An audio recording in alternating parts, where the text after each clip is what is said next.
Hii ni Fumo 255. Karibu katika uchambuzi wa dabi ya Kariakoo, Young Africans akijiandaa kumkabili Simba Sports Club katika uwanja pale wa New Amani Complex visiwani Zanzibar.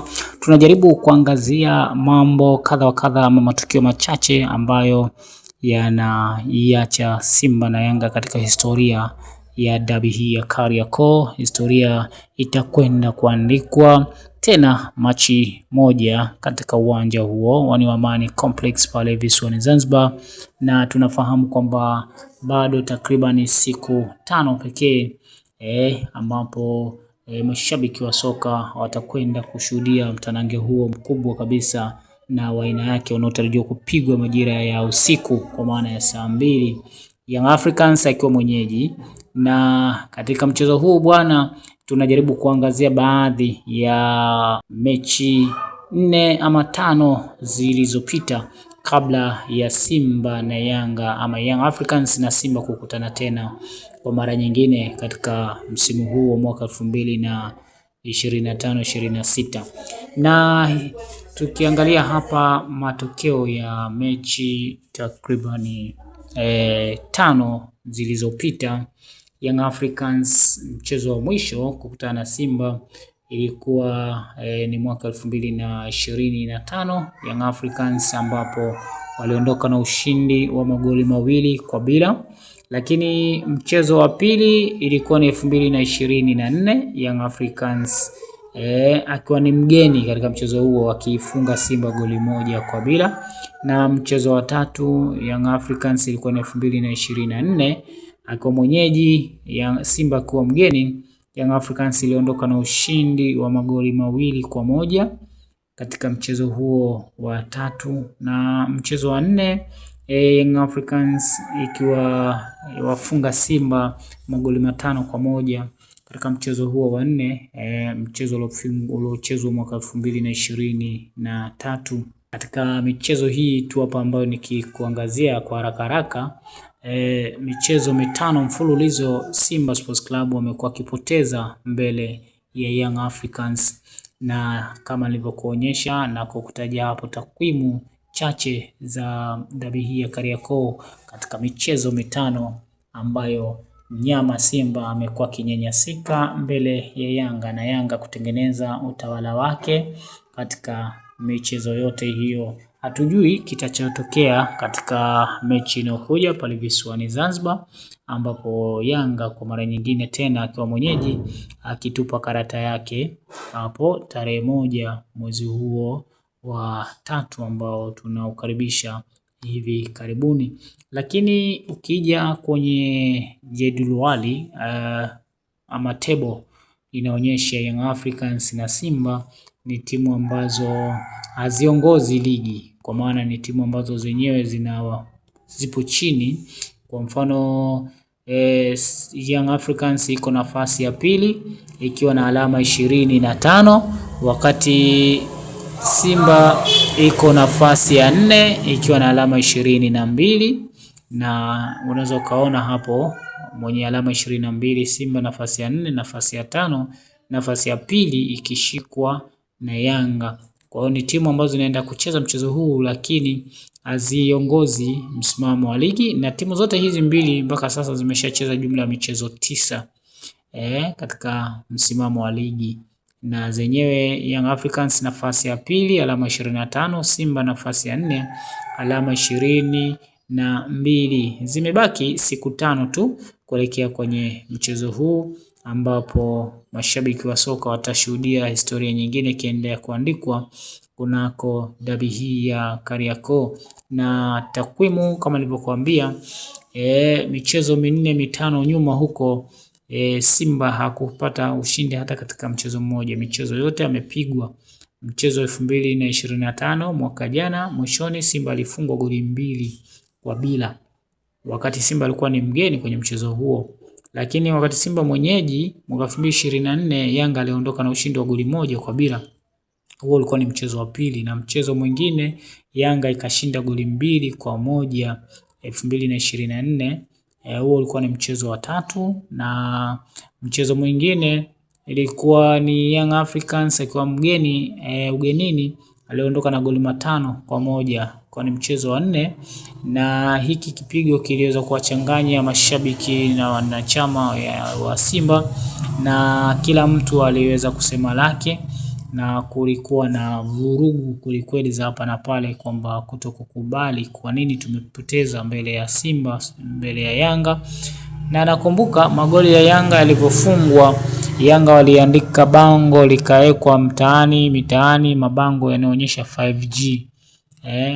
Na katika msimamo kama nilivyokuambia, wakati Simba na Yanga msimu 2025-26 ikiwa nafasi ya pili Yanga na nafasi ya 4 Simba, wote wameshacheza mechi 9, lakini wamefunga idadi ya magoli yafuatayo. Young Africans mpaka sasa wameshafunga idadi ya magoli 22, wakati Simba Sports Club wenyewe mpaka sasa wamefunga idadi ya magoli 18 tu.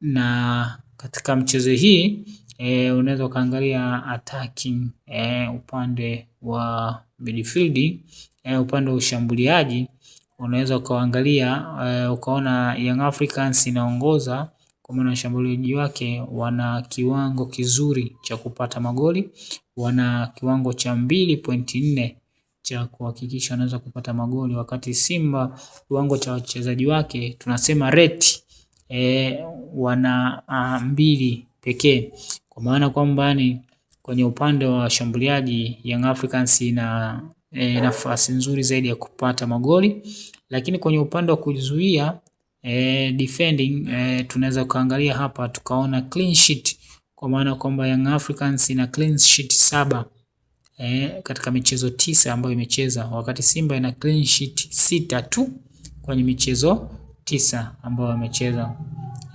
Katika michezo hiyo hizi timu mbili zimekuwa na tabia ya kuruhusu magoli, na ukiangalia kwa Young Africans kwenye kila mchezo ina tabia kuruhusu goli kwa 0.2, wakati Simba Sports Club yenyewe kwenye kila mchezo ina tabia kuruhusu goli ama kufungwa goli 1, 2 hata kama itapata ushindi, lakini kuruhusu goli wenyewe wana 4, 0.4, kwa maana kwa michezo yao hizi timu mbili zinaruhusu sana magoli kwa mujibu wa takwimu hizo nilizokusomea.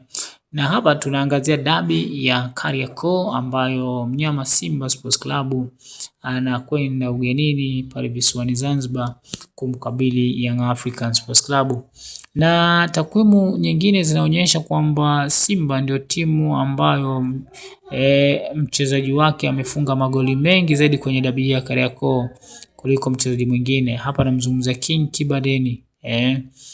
Takwimu zinaonyesha King Kibadeni aliweza kufunga hat-trick, magoli 3 kwenye dabi hii ya Kariakoo, na chupu Young Africans wangevunja rekodi hiyo kupitia Maxi Mchanzengeli kwenye dabi yao ambayo waliondoka na ushindi wa magoli 5-1. Kama Maxi Nzengeli angekuwa na roho mbaya, basi angeenda kupiga ile faulo, nadhani kama sio faulo ni nadhani penalty ambayo ingemfanya akafikisha idadi ya magoli 3 na kuvunja rekodi hiyo ambayo iliwekwa na King Kibadeni, mchezaji wa Simba ambaye yeye ndio anaongoza kwa idadi ya magoli mengi zaidi kwenye dabi hii, akiwa amefunga idadi kubwa kabisa ya magoli 3 kwa maana kwenye dabi moja dhidi ya Young Africans, na dabi ambayo imezalisha idadi kubwa ya magoli ilikuwa ni jumla ya mabao 8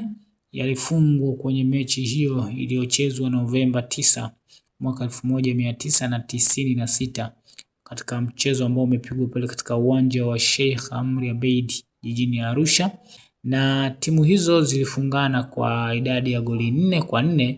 Yanga alipata mabao yake kupitia kwa Eddie Billy Lunyamila. Mustafa Hoza ambaye alikuwa ni beki wa Simba aliweza kujifunga. Saidi Mwamba Kizota na Sanifu Lazaro ama Tingisha Wakati mabao ya Simba yalifungwa na Thomas Kipese, Ahmed mwenye mkuu, Dua Saidi na alifunga mabao mawili ujamaa Dua Saidi, na hivyo hii mechi ikamalizika kwa idadi ya magoli 8 ambayo ndio dabi iliyoruhusu magoli mengi zaidi, kwa maana Simba aliondoka na magoli 4, Young Africans akaondoka na magoli 4 na kufikisha idadi hiyo ya magoli 8. Oktoba 20 mwaka 2013 tulishuhudia dabi ya Kariakoo ya ajabu ambapo Simba ilitoa sare ya kishujaa sana, na hii ni sare ambayo haiwezi kusaulika. Ilikuwa ni sare ya goli 3-3 katika uwanja wa Benjamin Mkapa pale.